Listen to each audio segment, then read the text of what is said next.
Good evening and welcome to Let's Talk Business. As always, thank you for tuning in the show in any of our mediums, Spotify, YouTube, Facebook, and of course, PHLV Radio app. Thank you again to Vicky for coming into the show last Monday.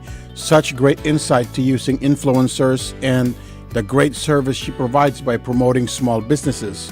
We have another awesome show tonight, a very informative one in one of the scariest topics a small business can face, cybersecurity. We, of course, have an amazing guest who will give us more insight, but let's begin with what is cybersecurity? So according to Cisco, cybersecurity is defined as the practice of protecting systems, networks, and programs from digital attacks. These cyber attacks are usually aimed at accessing, changing, or destroying sensitive information, extorting money from users, or interrupting normal business procedures. So why is cybersecurity so important to small businesses?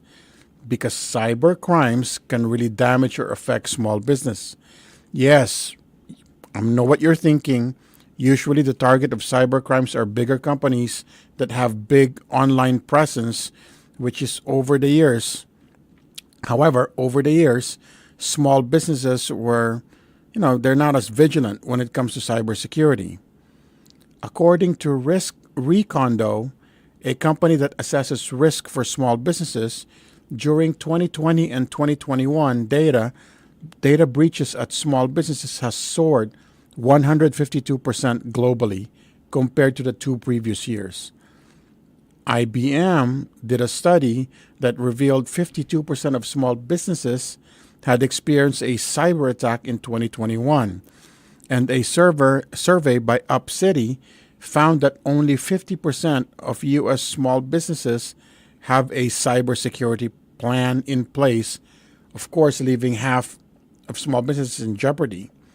So how does cybersecurity impact small businesses? First, increased cost. Of course, you have to hire cybersecurity, insurance premiums, training, buying a technology to protect. However, that cost is nothing compared to what a small business will pay if it gets breached. Equifax, I know it's a big company, but it's a great example. They had to pay $425 million in assistance to the individuals affected when they got breached. Second, operations disruption, delays caused by the attack. Just imagine, for example, if you're a healthcare or medical office and you get breached and you cannot access your data, how do you function that whole day? Operations for that whole day is gone. Altered business practices. Companies might have to rethink the way they handle data. Storing credit card numbers, for example, or names. You have to really be vigilant in taking care of those. You might have to get servers or different ways of hiding or making sure that they're secured. 4, reputational damage. Customers feeling not secured will not do business with you.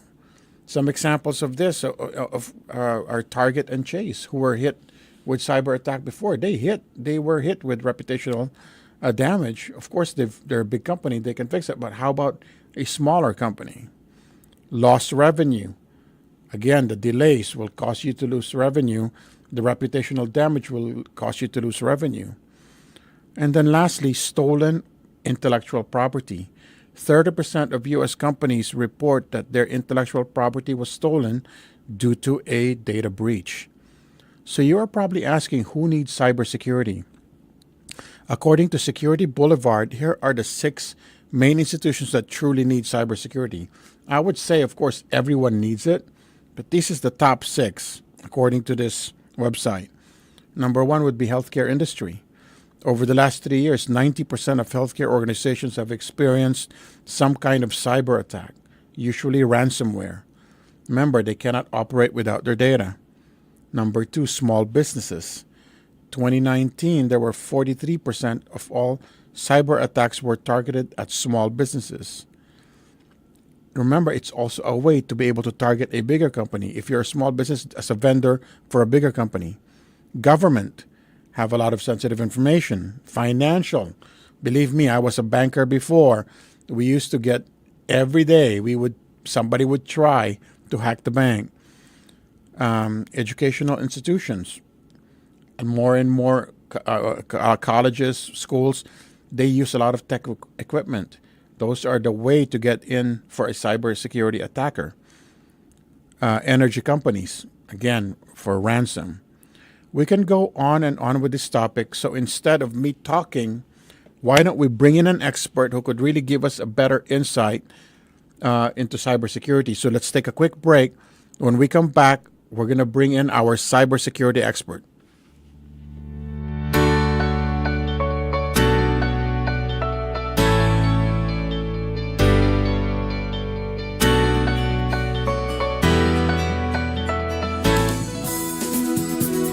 Just like a friend from back home. This is your Filipino radio experience in Las Vegas. PHLV Radio. PHLV Radio.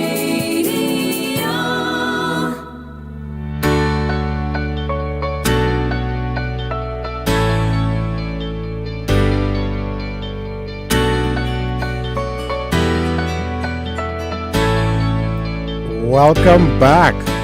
Let's bring in our guest. So let's talk about more about cybersecurity. He is the CEO of Vanderson Cyber Group. Please welcome Mack Jackson to the show. Hello, Mack. How are you? Hello, Sonny. How are you? Oh, I'm good. I'm so excited. I mean, I know this is a scary topic, but it's a very, very important topic. So, and it's too bad it's a 30-minute show. We're going to have to definitely get back here because we're going to need more details after this. But before we start, please tell the audience about Vanderson Cyber Group. What do you do and how do you help small businesses? Yes, my company, Vanderson Cyber Group, we formed in 1984, a long time. And basically what we do is make sure that companies are in compliant with cybersecurity awareness, training, and procedures to help mitigate the damages of cyber attacks. Very good. Please tell us, how did you get started in this business, and just a little bit about your background and what led you really to this industry? How does this become your passion? Well, I'm a Las Vegas native, born and raised here in Las Vegas, and I've been a programmer and a little part-time hacker, if you would, ethically hacker though, on the good side for several decades. And I've been a programmer in accounting software and helping businesses. And after I pursued my legal career and getting my background in law and working on my doctoral degree, now I decided, over the last 15 years or so, it's time to get really deep into the cyber world, into the dark net, and help companies protect themselves from this type of crimes. Well, I'm glad you did. We need more. I mean, from what I understand, we're really short in IT people, which leaves Absolutely. us more vulnerable to cyber attacks. Mm-hmm. So let's get to that. How does cyber attack affect businesses? I mean, I did a monologue on it, but I want to get more insights from an expert. How does it Sure. affect small business? What are the negative impacts? Sure, it's a huge negative impact on businesses. And for example, over the last week, there's been a big story in the news and the media about the LA Unified School District had a massive cyber attack attempt that affected the location of hundreds of schools in California, and it could matriculate across the entire country of other school districts. Now, these are large school districts. Imagine those smaller school districts that do not have the type of infrastructure and security as the giant school districts. And again, I mentioned school districts. This could also be other businesses as well. Small mom and pop companies to large corporations that can be affected by this type of cyber attack.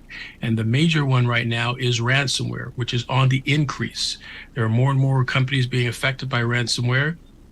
And it's very easy to get caught up in it from a simple clicking of an email that looks like something that you are used to seeing can cause your system havoc. Yeah, a good friend of mine who runs a CPA firm and her own private CPA firm got broken into a couple of years ago. And lucky for her, she was very, very vigilant in cybersecurity, and she backs up into a server not in the same office, because the only thing that they took from her office is a computer. And I'm thinking they're probably just trying to get information from her clients. Yes, because they stole money from her office. You can't duplicate money, but you can't duplicate and resell all that data that's on the server over and over again to bad guys on the darknet. I like that exactly. That's a good thing. Yeah. What are the most common cyber attacks, Mac? I mean, and does human factor play into it? Well, human factor is the big weakness in the security system of any organization, small or large, is a human factor. As programmers and as consultants, we have put together policies and procedures for organizations that are really tight and structured, and lots of companies spend millions of dollars in cybersecurity hardware and software equipment to protect their organization. But all it takes is just one employee that is not trained properly or is negligent in clicking on an email or a text message from their phone that can cause this type of damage. Yeah, there was a story that I heard, that there was and this happened back east, but there's a company, the defense company, that they were always under, cyber attack, or trying at least, but they have very good firewalls or protective services.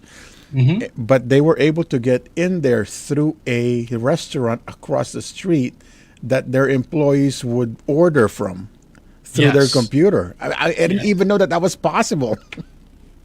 Absolutely. And it's really interesting. It's really good, the message that you have in your program, getting this message out to people, because the bad guys, they're doing the same thing. They're talking amongst each other and planning on strategies like the one you just mentioned of how they can penetrate or exploit a company across the street or around the corner or in the next city. They look for the relationships, and they look for that using a technique called social engineering. Social engineering, okay. They can use that and to be able to befriend someone on the other side to transmit data back and forth and try to exploit them and compromise their systems. You know, I know this sounds silly, but I sometimes a friend of mine whose friends are already with me on Facebook will send me another request for friends for us to be friends again on Facebook, and I'm Sure. always leery of it. Is that some form of cyber attack? Is that somebody phishing?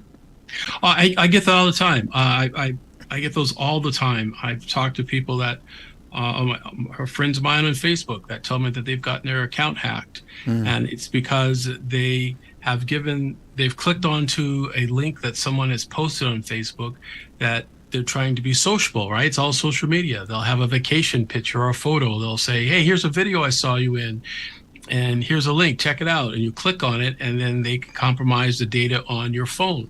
Wow, that's And crazy. then take over your account and then have your friends send them the same videos, right? Same text messages.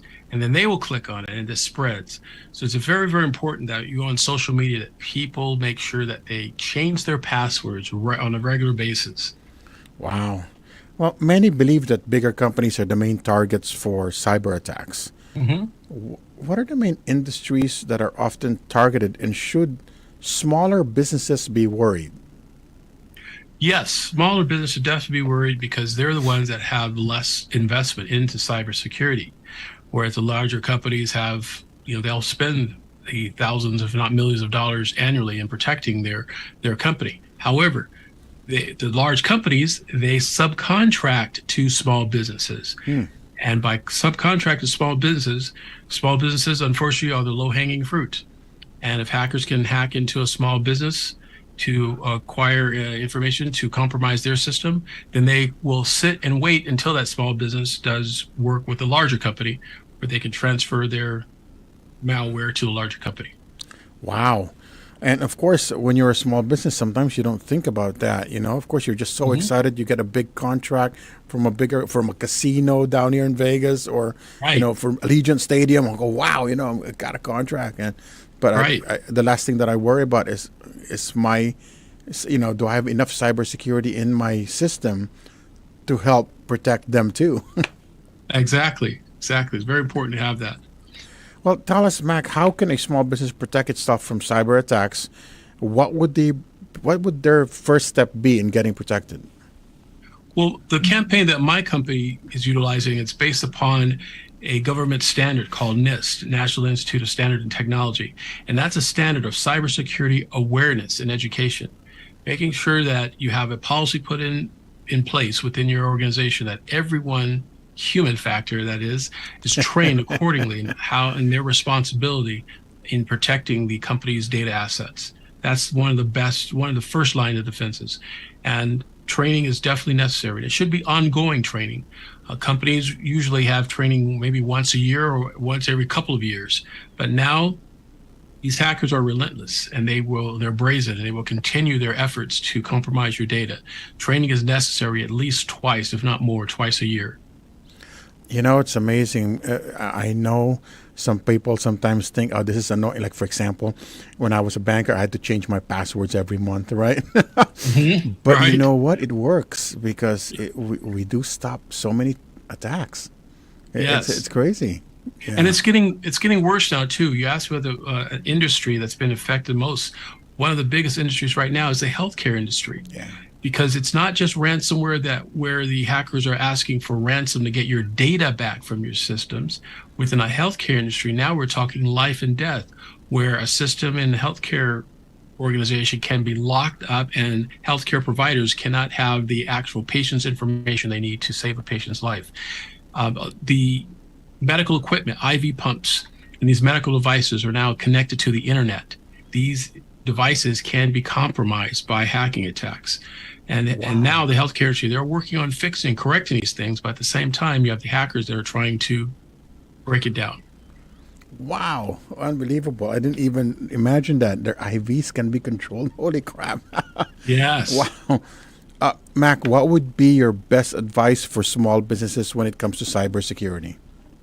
My best advice is to have everyone in your organization properly trained, everyone from the front desk person who answers a phone to the CEO of your corporation, making sure everybody understands their responsibility, and not just digital security training, but also physical security training. These hackers are very brazen. They were literally could walk into an office, identify themselves as an authorized authority of some internet company or such with a fake badge that can get access to your servers. So having this type of training and policy set forth within your organization is critical. And I'm sure you can help us with that, right? Absolutely.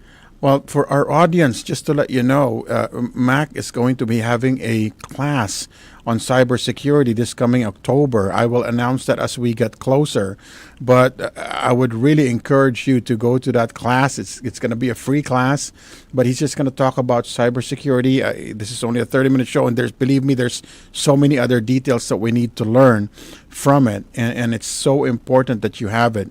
Mac, I appreciate you really coming on the show. I thank you so much, and we need to have you back here one of these days, and we'll do more Q&A. Maybe we could talk about the different types of cyber attacks and how to avoid it, or something like that. Absolutely. Anytime, just let me know. I'd be glad to help you out. All right, that is our show for tonight. Thank you again, Mac, for coming in, and next week let's talk Great, business. thank you. Take care. Thank you very much. Okay, All right. take care. Bye-bye, Mac.